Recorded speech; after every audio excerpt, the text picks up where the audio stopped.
On this tranquil night, welcome to Sleep Peacefully. I am your host, Nicole, and I will guide you into a peaceful sleep in the moments to come.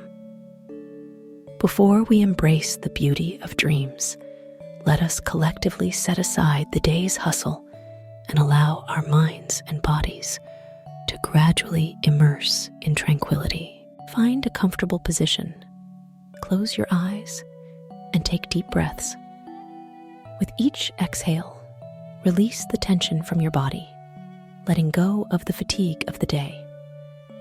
Let your breath become deep and slow, focusing your attention on this precious moment. As the breath flows, let us collectively experience this serene atmosphere. Feel the gentle flow of air in your nostrils, sensing the vitality blooming with every breath.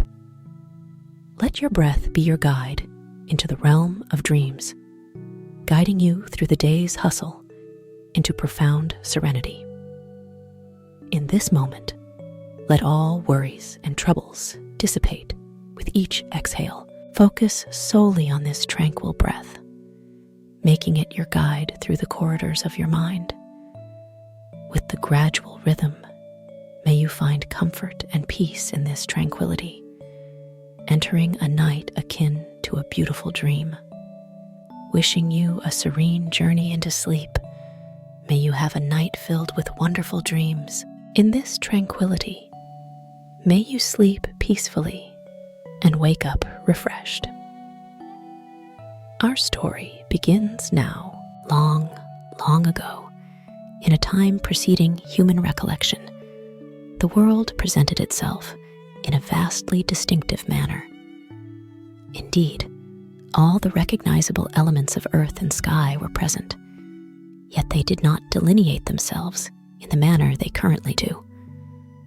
The terrestrial expanse of brown and green did not consistently demarcate itself from the aqueous domain, at least not perpetually. The ocean and the terrestrial features coexisted harmoniously, and the celestial bodies did not maintain a distinct separation from the planets and stars adorning the sky. In lieu of this, the foundational constituents of the world existed in symbiotic harmony. The sun and the moon, the water and the land were all amicable companions, mingling joyfully. The sun and the moon held sway as the monarchs of the skies, serving as benevolent neighbors to the sea god and the inhabitants of the land. Their affable nature earned them widespread admiration. The Sun King, with his remarkable handsomeness and generosity, left an indelible impression wherever he traversed.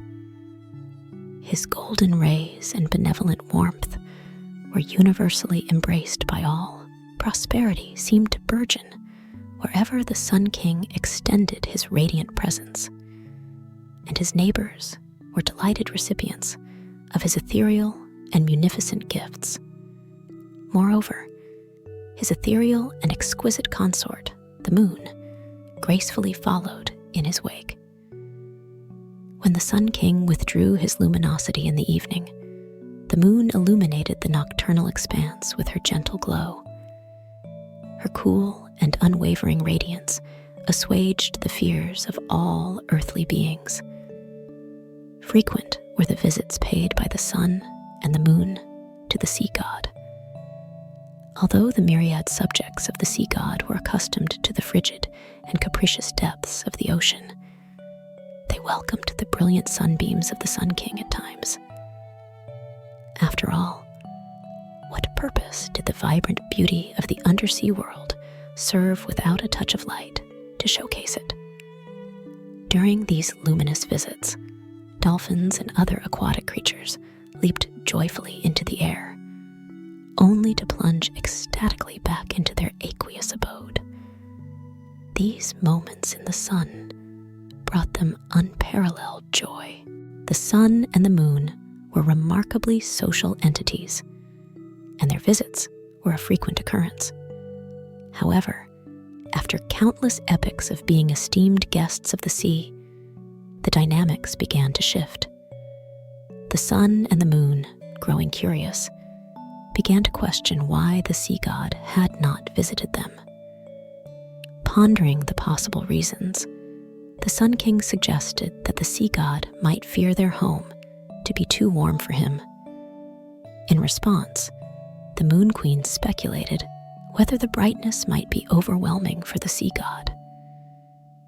After contemplating various possibilities, they arrived at the notion that perhaps the sea god was simply being polite and awaited an invitation.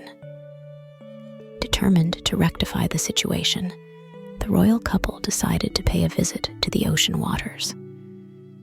The sun adorned himself in a brilliant gold traveling coat that shimmered, creating a halo of light around him. The moon, in her most exquisite gown, wore a gleaming alabaster white robe that seemed to radiate light from within. As she moved, tiny stars twinkled from the folds of her skirt. In their regal attire, the sun and moon ventured to the water's edge. Once there, they called out to the playful creatures in the surf, requesting them to summon the sea god. Feeling important, the tiny crabs, shining fishes, and wispy jellyfish descended into the heart of the ocean, eager to convey the message to their ruler that his friends were near. As the sun and the moon awaited, they delighted in watching the vibrant underwater creatures emerging to bask in their radiant aura. Their presence transformed the water into a dance of light, akin to diamonds floating on the waves. The approach of the sea god was heralded by a swelling of the waters, waves breaking majestically and foaming on the beach. The sea god, a robust, bearded figure, adorned with a heavy gold crown and a glistening mantle of multicolored shells on his shoulders, emerged from the water. He exuded the very essence of the powerful ocean. Together, the sea god, the Sun King, and the Moon Queen shared moments of joy and camaraderie. In the afternoon on the beach, the trio engaged in lively conversation, sharing the latest news from their respective realms and discussing the myriad creatures inhabiting the skies and waters. As the time to part approached, the Sun King broached the purpose of his visit. He inquired why the sea god had never visited them and what might entice him to do so. Expressing a concern that they may have unintentionally offended the sea god, the Sun King revealed his longing for the sea god's company, a sentiment shared by the Moon Queen. The Sun King confessed that they dearly wished to reciprocate the sea god's hospitality over the years. In response, the great bearded god smiled kindly, chuckling with good nature. Placing his hand on the Sun King's shining golden arm, he explained that his reluctance stemmed from a desire to be polite. Wherever he journeyed, the water and its creatures accompanied him. While he did not mind bringing them along, he feared overwhelming the home of the Sun King and the Moon Queen with their numbers. The Moon Queen, filled with delight, clapped her hands together and assured the sea god that they would expand to accommodate him. She expressed their eagerness to build the grandest and most spacious palace the world had ever known, complete with numerous large rooms. Such a palace, she believed, would comfortably house all of the sea god's cherished creatures, friends, and family. The Sun King nodded in agreement, pledging to make it a reality. The king and queen conveyed warm assurances to their dear friend, with a fond farewell, assuring the sea god that they would extend an invitation when their residence was ready. The luminescent couple watched as the sea god sank back into the glittering waters of his domain. Anticipating a future visit, The sea god eagerly looked forward to the completion of the preparations. On their journey home, the radiant couple deliberated on their plans. They envisioned a palace befitting numerous guests, adorned with soaring ceilings, graceful arches, and expansive ballrooms. The design incorporated countless bedrooms with enormous windows, and large terraces were devised to harmoniously accommodate the water. It was a magnificent vision that consumed an entire year of meticulous construction. During this time, they diligently employed all the creatures of the heavens to bring their vision to life, working tirelessly every day. When the dwelling was finally complete, all who beheld it proclaimed it to be the grandest in the world. The front doors of the palace were 2 stories tall, while the ceilings of the reception rooms, hallways, and the grand ballroom seemed to vanish into the sky. Following the Moon Queen's decree, murals resembling heavenly clouds adorned these spaces. Fresh breezes wafted through the hallways, entering through elegant, open windows, while rich chandeliers in each room twinkled as if crafted from stars. Confident that they had erected a home worthy of hosting their ocean-dwelling friend and his people, the king and queen were ready. They summoned an eagle and requested him to deliver an invitation to the god of the sea. The noble bird gladly agreed, carrying the missive written on a scroll and tied with a glittering gold ribbon. The eagle soared into the sky, flapping his powerful wings over the trees, and as he reached the water, he cried out to the ocean dwellers below, with a dolphin playfully popping its nose out of the waves. The water, nodding joyfully, witnessed the giant eagle gracefully descending and depositing the scroll into its open jaw. The dolphin, having received the message, leapt smoothly back into the waters, and the majestic bird soared upwards, disappearing once again into the skies over the land. Meanwhile, the sun god received the elegant invitation with delight. In response, he dispatched a massive school of shining fish to spread the word. The news echoed through the sea. The sea god would be embarking on a journey to the palace of the sun and the moon. The sun god extended the invitation to all his subjects, and with anticipation wriggling through their aquatic forms, countless tiny fishes dispersed in little schools, efficiently spreading the news to all the diverse creatures of the sea. Adorned in his most dazzling robe, and with his trident polished to a high shine, the mighty ruler of the waters prepared for the journey. Leading the way towards the new palace of the Sun King and the Moon Queen, he followed the instructions shared in the scroll.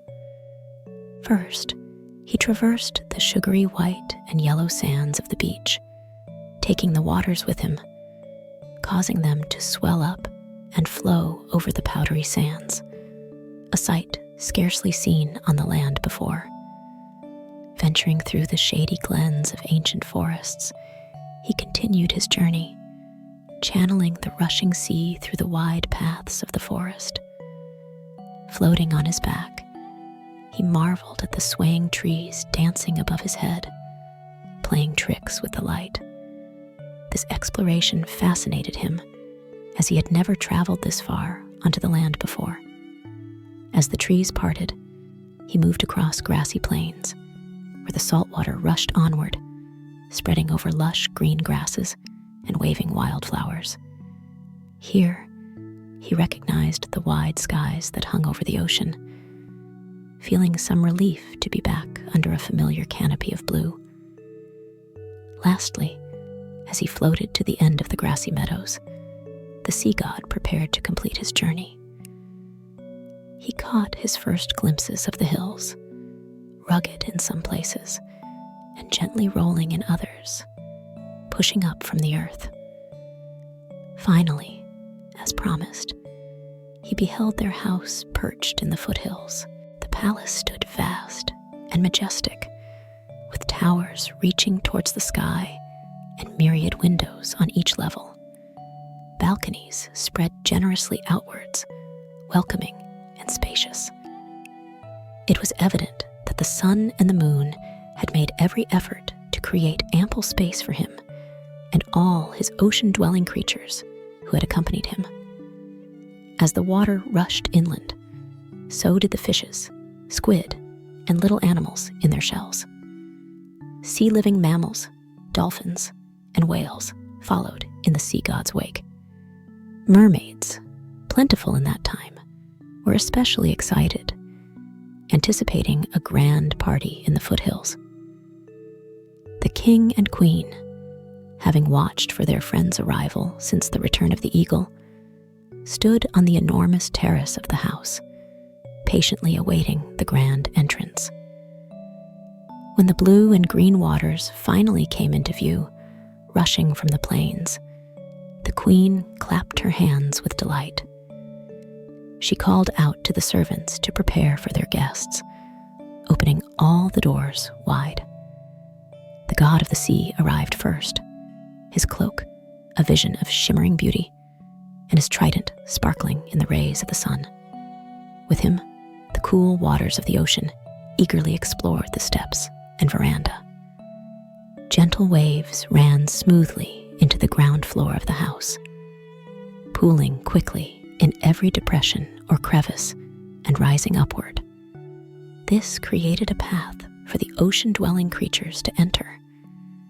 First came the tiny ones, swimming freely in the shallow waters that filled the first few inches, exploring the welcoming environment. In the ballroom, like tiny emissaries, the animals quickly fanned out, exploring this strange new place, glistening in shades of silver, gold, blue, and purple. They soon covered every room on the ground floor of the house, shimmering over the elegant white finish of the marble floors beneath the waters. The king and queen stood and talked happily with the sea god while this enchanting spectacle unfolded. Though they had anticipated some flooding, the waters continued to rise. As the depth increased, larger creatures were able to enter. A massive squid comically squeezed itself through the door, floating awkwardly inside, while crabs and lobsters crawled over windowsills and flopped into the interior of the palace. Naturally, seaweed flowed in, accompanied by a playful assortment of plants eager to join the aquatic revelry. Before long, the queen found her elegant gown floating around her like an island of moss. Being extremely well-mannered, she carried on as if nothing was amiss. However, it concerned her that the water was already more than waist-high. Observing the queen's discomfort, the sea god inquired whether he should halt his creatures from entering. The queen, dismissing such a notion, assured him that all his creatures were welcome and that the house was sure to be big enough in the end. Taking her at her word, he continued to allow the water to flow inside. Now that the water was shoulder deep on the king and queen, the array of swimming guests became truly impressive. Dolphins splashed playfully into the ballroom, engaging in a boisterous dance. Sharks slid gracefully through the flooded windows, circling the room like crafty wallflowers. Most beautiful of all were the mermaids, their multi-hued scales glittering in the sun as they swam gracefully onto the terrace. Dipping, splashing, some perching on the railing, and others floating and sunning themselves, the mermaids added a touch of enchantment to the aquatic gathering. Looking around, the Sun King found himself marveling at how any palace could contain such a diverse and lively celebration. It appeared that every conceivable sea creature had made its way into the house. The water continued to rise, prompting the god of the sea to inquire whether they should move to the second floor or consider limiting the influx of guests. Ever gracious, the king and queen reassured him that there was no need to curtail the gathering. However, they did agree that socializing from an upper floor would be more practical. Regrettably, this solution was short-lived. The royal couple soon found themselves waist-deep in water on the second floor. While maintaining their insistence that the house had room for everyone, they realized it was necessary to ascend once more, this time to the uppermost floor of the house. At this point, the god of the sea politely excused himself, having detected a commotion in the ballroom between jellyfish and sea urchins, both known for their impatience and territorial nature. Diving down through the waters to the submerged ground floor, he disappeared from view. The Sun King and the Moon Queen attempted to wait for him, treading water and retreating to one of the tall towers that jutted skyward from the house. Climbing the spiral staircase of the turret, they remained only a few steps ahead of the rushing waves. Alone in the tower, they exchanged rueful smiles, realizing that despite their hopes, their enormous house had not been big enough to accommodate the entire population of the sea. Peering out the window at the top of the turret, they witnessed the party in full swing below. Water covered every surface, extending from their house to the distant beach. As they pondered their predicament, the trusty eagle flew by. The Moon Queen called out, asking if the eagle could rescue them from their watery situation.